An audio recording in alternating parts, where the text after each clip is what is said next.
Hello दोस्तों, कैसे हैं आप। आज की कहानी का नाम है अनाथ। पूनम को आज भी याद है वो दिन जब इस घर में बहू बनकर आई थी। कितनी डरी हुई थी। प्रेम विवाह जो किया था उन्होंने, घर वाले जो तैयार नहीं थे सुधीर के, क्योंकि वो एक अनाथ लड़की थी, अनाथ आश्रम में पली बड़ी।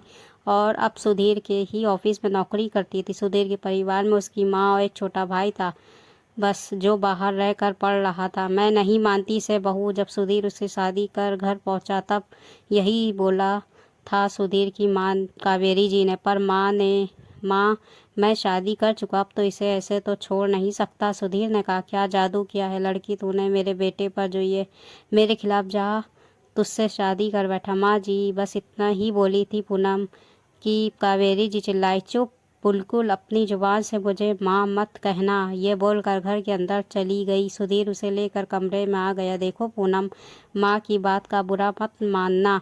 वो दिल की बुरी नहीं है, बस पापा के ना रहने पर उन्होंने अकेले हमें पाला है, थोड़ी चिड़चिड़ी हो गई हैं। आप चिंता मत कीजिए, मैं उन्हें अपनी माँ बनाकर ही दम लूंगी, पूनम ने मुस्कुराते हुए कहा। पूनम ने कमर कस ली थी कि घर में अपनी जगह बनाकर रहेगी। भले ही ये मुश्किल है पर नामुमकिन नहीं।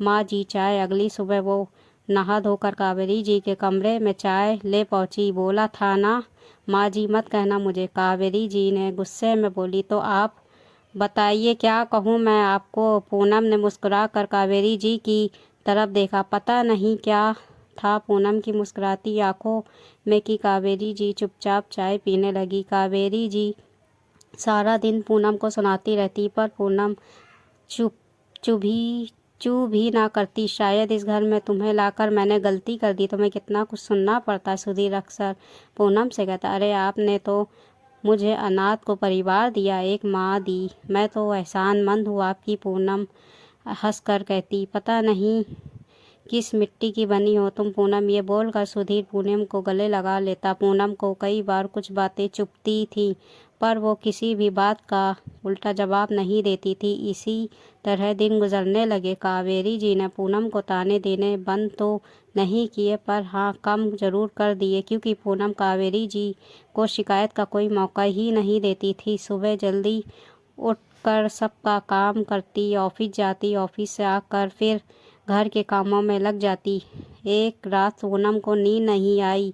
काफ़ी देर तक वो सुबह के देर से आँख खुली। ऑफिस का समय हो रहा था तो सुधीर उसकी मदद करने लगा। यहाँ तो उल्टी गंगा बह रही है, पति से काम करवाया जा रहा है, महारानी से जल्दी नहीं उठा जाता, कावेरी जी बड़बड़ करने लगी।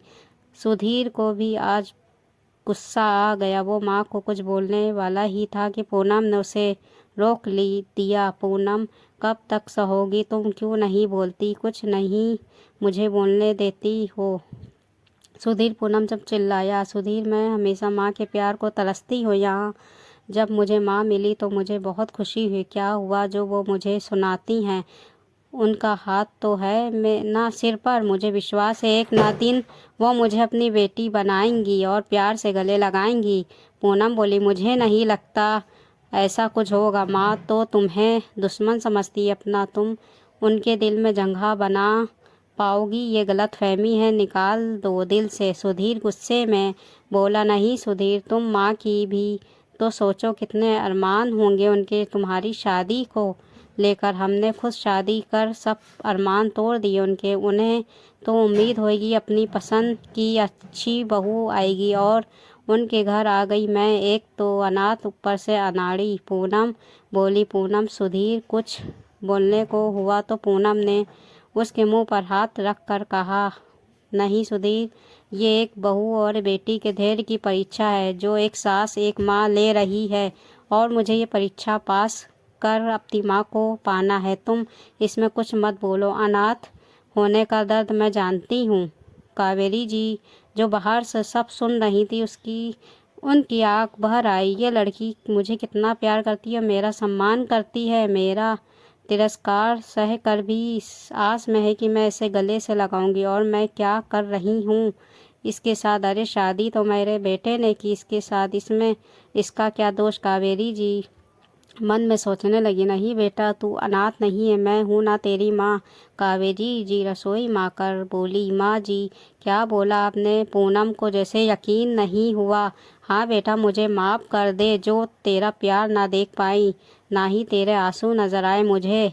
पर तू अनाथ नहीं है, मैं हूँ तेरी माँ, और खबरदार जो खुद को अब अनाथ कहा। कावेरी जी बोली, माँ जी। पूनम रोते हुए कावेरी जी के गले लग गई। बस बेटा, बहुत रो ली, चल अब जल्दी से तैयार हो, ऑफिस भी तो जाना, नाश्ता मैं बनाती हूँ आज अपनी बेटी के लिए। कावेरी जी बोली, नहीं माँ, अभी तो माँ मिली है, अब मैं आज ऑफिस नहीं जाऊँगी। कहीं ये सपना हुआ और शाम तक टूट गया तो नहीं। आज मैं तो माँ और माँ का भरपूर प्यार पाऊंगी। पूनम रोते हुए माँ के गले लग गई। दोस्तों, माँ बाप का दिल दुखा कर शादी करना गलत है, पर अगर कर ही ली है तो इसमें दोनों लोग शामिल है, फिर क्यों बहू को ही इसके ताने सुनने पड़ते। लेकिन अगर बहू पूनम जैसी और सास कावेरी जैसी तो एक ना एक दिन बदलाव आ ही जाता है। दोस्तों, ये हिंदी कहानी आपको कैसी लगी? अच्छी लगी तो कहानी को लाइक सब्सक्राइब ज़रूर कर दीजिएगा।